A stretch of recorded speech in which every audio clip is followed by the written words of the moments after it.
Well, I accepted what I was taught, and that included what I was taught in school, and it also included the theory of evolution. By the time I became a teacher, I absolutely knew that the theory was backed up by science. I assumed that all science was flawless fact, and it seemed obvious that evolution was science. But that changed. I got a hold of a little book that rocked my world, so to speak, by the interesting name of From Goo to You by Way of the Zoo, by an engineer named Harold Hill. Now, this book explained why evolution could not be true, scientifically. What? Never had I read information like this. I could not believe it. No one had ever told me these facts. I had to know more.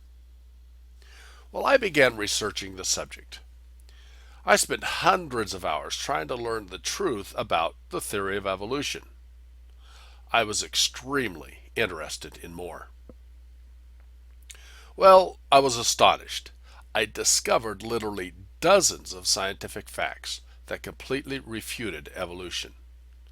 In fact, it seemed that everything I ran into contradicted the theory. In a former video, I mentioned that change has nothing to do with evolution. That is, as it's used in the theory of evolution. No real evolution, referred to as macroevolution, has occurred until there has been a complete change from one kind of an animal or a creature or an organism into another. For example, if a dog had evolved into a horse, if that was the path that evolution had taken, well, that would be evolution. That kind of change will be the only thing that will be referred to as evolution. Anything less, or at least proof that evolution is taking place, has nothing to do with true evolution as used in the theory. Change in appearance does not indicate evolution. A change in color, size, beak size, length of legs, and even looks does not mean evolution has taken place. Now, it would be easy to understand why Charles Darwin might have thought that the changes in one kind of creature, if carried far enough, would eventually change into another kind of a creature. But their understanding of life was extremely limited at that time. Today, however, with the vast amounts of knowledge of life, this has all changed.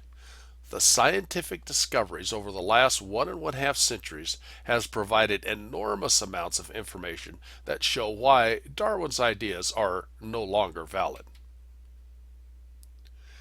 Well, let's look at one of the first facts that we were told about evolution. That is, the fossil record shows the missing organisms between each life form and the ones that they evolved from. These show the steps of evolution. But what are the scientific facts? Now, if evolution were true, then there should be literally millions of fossils that show these so-called steps of evolution, or the intermediate forms that we've been told about. But before we look at the evidence, let's first of all see what a fossil consists of.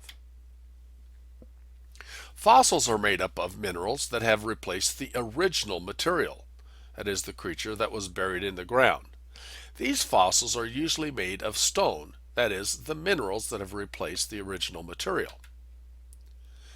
Nearly all fossils are found in rocks or layers of earth formed by water, called sedimentary rock. Fossils show us what a creature looked like in the past, even if they are extinct today. When Charles Darwin introduced his theory to the public, he admitted that the weakness of his theory was the fact that the fossil record did not produce the evidence that was needed to make the theory possible. That is, the in-between or the intermediate fossils were not found during his day.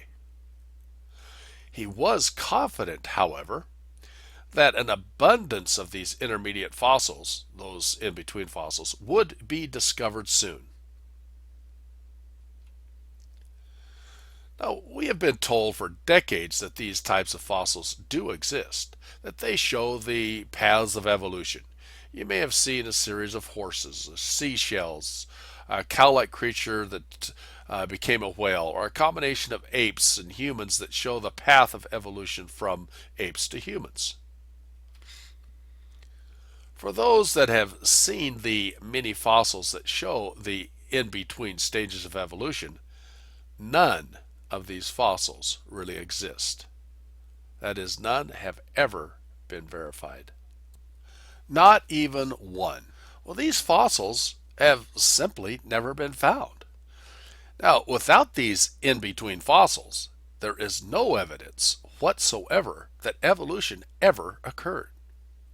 Even some of the top evolutionists admit that the fossil record still does not support gradual evolution.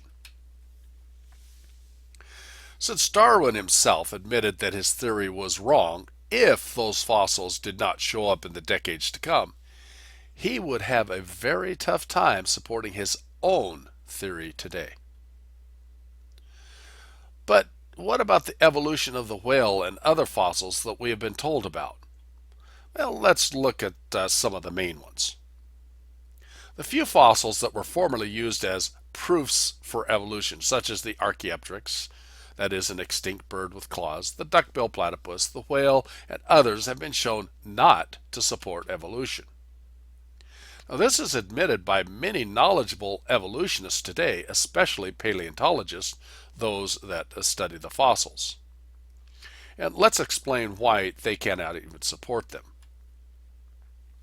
The archaeopteryx was supposed to be a link between the reptiles and birds. Well, the fossil was found in the layer where birds already existed. So, if birds already existed, then the archaeopteryx could not be an intermediate fossil leading up to them. It was, in fact, an extinct bird with some unique characteristics. Nothing more. The duck-bill-platypus has nothing that it could have evolved from or into.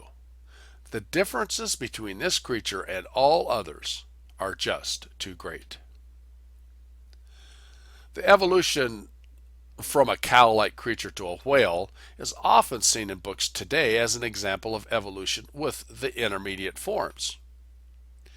Well, there are serious problems with this whale evolution, not the least of which is the fact that even well-known magazines use what scientists refer to as fraudulent pictures to show the validity of this whale evolution. Well, what do I mean by that? Well, there are at least 3 fraudulent pictures, such as drawing the creatures as having fin-like legs instead of the legs it really possessed, or adding a whale-like tail to the creature to make it agree with the whale evolution idea. Key pieces of bone in these fossils are also missing from the fossils that are used. These pieces are crucial to even hint that evolution could have taken place. The time frame in these fossils from the beginning to end is also entirely too short, approximately 5 million years. This is just a fraction of the time that would be needed if evolution were going to take place, even according to many evolutionists. The fossils used to show the evolution of the whale seem to be fossils from various creatures with no relationship whatsoever to each other. These fossils are rarely used anymore by paleontologists as examples for evolution because they are aware of the problems with these intermediate fossils.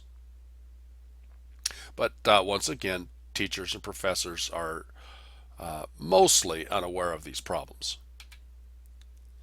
With the billions of fossils being discovered in the last 1.5 centuries, there are no more verifiable intermediate fossils to support evolution than there were in Darwin's day. In other words, 0.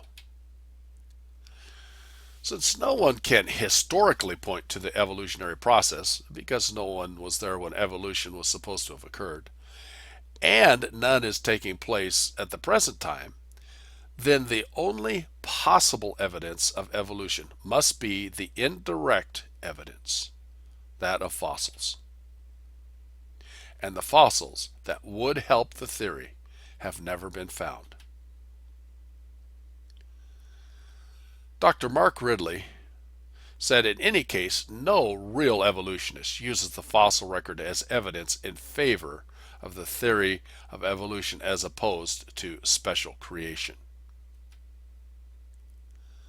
Stephen Jay Gould, arguably the top proponent of evolution in the last century, he said the absence of fossil evidence for intermediate stages between major transitions in organic design, indeed our inability, even in our imagination, to construct functional intermediates, in many cases has been a persistent and nagging problem for gradualistic accounts of evolution.